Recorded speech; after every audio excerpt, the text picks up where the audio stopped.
Kembali belajar bersama Bu An. Patut kita bersyukur kepada Tuhan anak-anak, karena pada kesempatan kali ini kita bisa bertemu dalam pembelajaran matematika. Materi ini untuk anak-anak ibu yang kelas 8 bab 4, menyelidiki sifat-sifat bangun geometri. Kita akan belajar di halaman 100 sampai dengan 101. Baik, ibu langsung membahas. Mengapa kita dapat memasang ubin segitiga-segitiga kongruen? Ibu beri tambahan penjelasan kekongruenan di bawah anak-anak. Dua bangun geometri yang bentuk dan ukurannya sama dinamakan saling kongruen. Jadi kalau ada segitiga-segitiga kongruen, artinya segitiga-segitiga itu ketiga sisinya sama panjang dan ketiga sudutnya sama besar, sehingga bentuk dan ukurannya sama. Untuk kegiatan ke-1, mari kita membuat segitiga yang kongruen dengan segitiga di samping kanan. Ini segitiga di samping kanan anak-anak. Apa yang perlu kita ketahui untuk membuatnya? Kita dapat menggambarnya bila kita mengetahui panjang sisi-sisi dan sudutnya. Apa kita perlu mengetahui semua ukuran tersebut untuk menggambarnya? Tentu saja. Kita cermati pada gambar batik ini anak-anak. Di sini ada pola lingkaran. Ini ada pola lingkaran-lingkaran. Selanjutnya ada pola belah ketupat dan bunga. Ini ada pola belah ketupat anak-anak. Ini bentuknya belah ketupat dan juga di dalamnya ada bunga. Selanjutnya ada pola persegi dan bunga. Di sini ada pola persegi dan juga bunga anak-anak.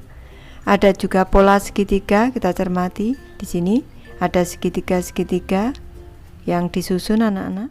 Selanjutnya kita cermati di sini ada pola segitiga-segitiga yang kongruen. Ini yang bentuk dan ukurannya sama.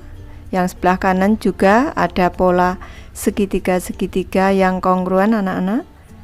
Kegiatan kedua, pola di atas dibuat dari pengubinan segitiga-segitiga yang kongruen. Di akhir buku kelas 8 ini pada lampiran 2 terdapat segitiga-segitiga yang kongruen dengan segitiga pada bagian 1 pada halaman sebelumnya. Mari kita gunting segitiga-segitiga tersebut dan buat pengubinan pada sebuah bidang. Baik, kita cermati anak-anak. Pada segitiga pada contoh di atas ini dengan sudut yang diberi tanda silang, segitiga dan lingkaran, jika disusun akan terbentuk pengubinan seperti yang di bawah. Ini kita cermati. Di sini ini pada segitiga yang ke-1 di sini ini sudut lingkaran, di sini sudut silang dan di sini sudut segitiga. Pada pengubinan pada segitiga yang kedua kalau kita cermati ini bentuknya dibalik anak-anak. Ini posisinya yang lingkaran ada di sini. Ini sudut lingkaran di sini, silang ada di sini. Selanjutnya yang di sini segitiga. Ini kita cermati posisi yang ketiga di sini, yang paling kiri di sini, sudut lingkaran di sini. Selanjutnya silang di sini, segitiga di sini. Selanjutnya yang di sini nih anak-anak, kita cermati. Ini segitiganya ada di sini. Ini kita cermati segitiga di sini. Silangnya di sini, sudut yang berupa lingkaran di sini. Kita lanjutkan lagi, ini sama, ini berarti di sini lingkaran, selanjutnya di sini silang, ini di sini segitiga. Kita cermati lagi yang di sini anak-anak, ini sama dengan yang ada di sini nih, berarti sini lingkaran, sini segitiga, yang sini silang maksud ibu, yang di sini segitiga. Nih. Kalau kita cermati dari pengubinan segitiga-segitiga yang kongruen, ibu beri penjelasan, tulisan di sebelah kanan, ibu jelaskan di sebelah kiri. Jumlah dari ketiga sudut dalam segitiga adalah 180 derajat membentuk garis lurus. Kita cermati untuk satu segitiga ini lingkaran, silang dan juga segitiga di sini. Kalau kita cermati dipindahkan di sini, ini di sini anak-anak. Di sini ada silang, ada lingkaran, ada segitiga. Sama seperti jumlah 3 sudut dalam segitiga, yaitu lingkaran, silang, segitiga. Ini membentuk garis lurus anak-anak. Perlu anak-anak ketahui kalau sudut lurus atau sudut yang berupa garis lurus itu besarnya 180 derajat. Ini segitiga, lingkaran, silang membentuk garis lurus, ini berarti besarnya 180 derajat. Bisa disimpulkan bahwa sudut dalam segitiga ini ketiganya kalau dijumlah besarnya 180 derajat. Jadi sudah Ibu jelaskan di kanan, jumlah dari ketiga sudut dalam segitiga adalah 180 derajat membentuk garis lurus. Kita cermati lagi pada pengubinan ini anak-anak. Terdapat garis-garis yang sejajar dalam 3 arah. Kita cermati arah yang ke-1, ini yang horizontal, Ibu beri tanda panah ke kanan ini sejajar, ini 3 garis ini sejajar. Selanjutnya yang kedua, ini sejajar yang ke-1. Sekarang yang ke kanan atas, kita cermati arahnya ke kanan atas, Ibu beri tanda seperti ini sejajar. Ini sejajar, ketiga garis ini sejajar. Selanjutnya yang ke kanan bawah di sini, ini Ibu beri tanda, panahnya ada 3. Ini panahnya ada 3, ini juga sejajar, panahnya ada 3, ini sejajar anak-anak. Jadi terdapat garis-garis yang sejajar dalam 3 arah. Ada yang mendatar, ada yang ke kanan atas, dan ada yang ke kanan bawah. Selanjutnya kita cermati juga pada pengubinan ini pada perpotongan 3 garis ini yang mendatar ke kanan atas dan ke kanan bawah. Ini terdapat 6 sudut berkumpul pada 1 titik. Di sini 1 titik ada 6 sudut, yaitu kita cermati segitiga, lingkaran, silang, segitiga, lingkaran, silang. Ada 6 sudut yang berkumpul pada 1 titik. Dan terdapat 3 pasang sudut bertolak belakang yang besarnya sama. Kita cermati sudut yang bertolak belakang ini segitiga, dan segitiga di sini ini bertolak belakang. Ini 2 sudut ini bertolak belakang, besarnya sama anak-anak karena di sini segitiga, sini segitiga. Sudut bertolak belakang yang kedua di sini nih lingkaran dengan lingkaran, ini bertolak belakang pasangan yang kedua, dan yang ketiga silang dengan silang di sini. Ini Ibu beri tanda 3 di sini ini. Ini besarnya juga sama anak-anak karena silang dengan silang.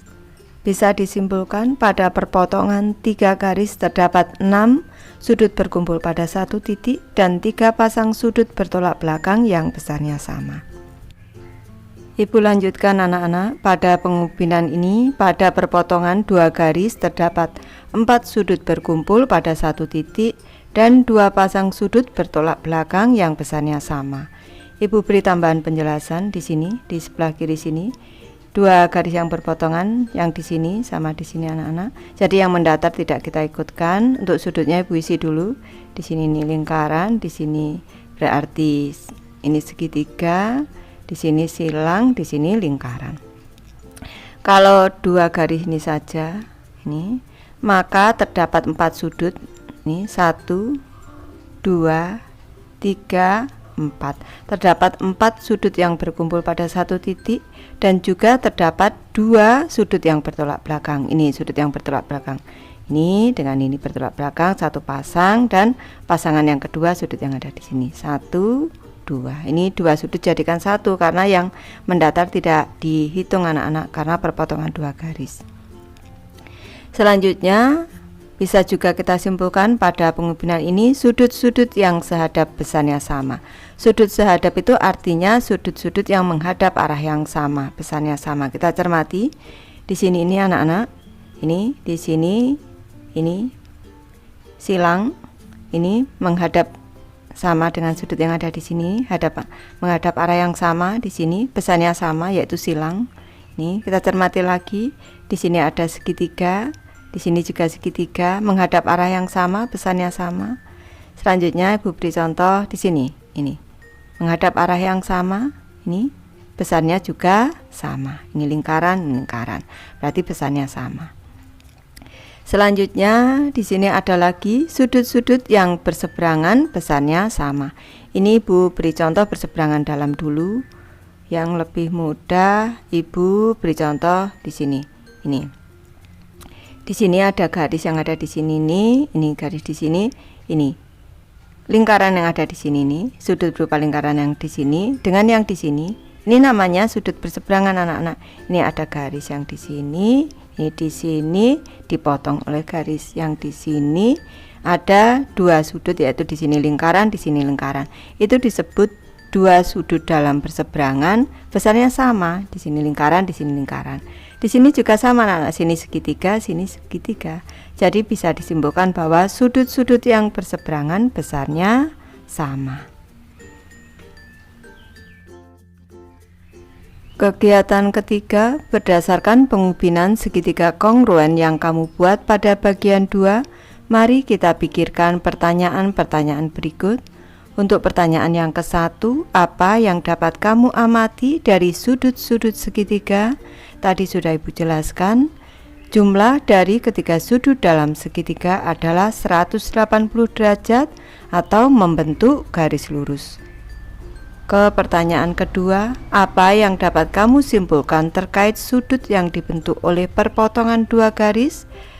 Tadi sudah Ibu jelaskan, pada perpotongan dua garis terdapat 4 sudut berkumpul pada satu titik dan 2 pasang sudut bertolak belakang yang besarnya sama. Selanjutnya, yang ketiga, diskusikan hal lain yang dapat kamu amati dengan teman-temanmu. Ibu memberi alternatif. Terdapat garis-garis yang sejajar dalam 3 arah. Pada perpotongan 3 garis terdapat 6 sudut berkumpul pada satu titik dan 3 pasang sudut bertolak belakang yang besarnya sama. Sudut-sudut yang sehadap besarnya sama dan sudut-sudut yang berseberangan besarnya sama.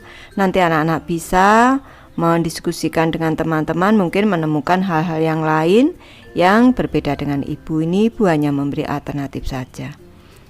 Baik, Ibu sudah selesai membahas materi ini. Terima kasih anak-anak sudah menonton. Semoga ini bermanfaat, membantu anak-anak belajar. Terima kasih.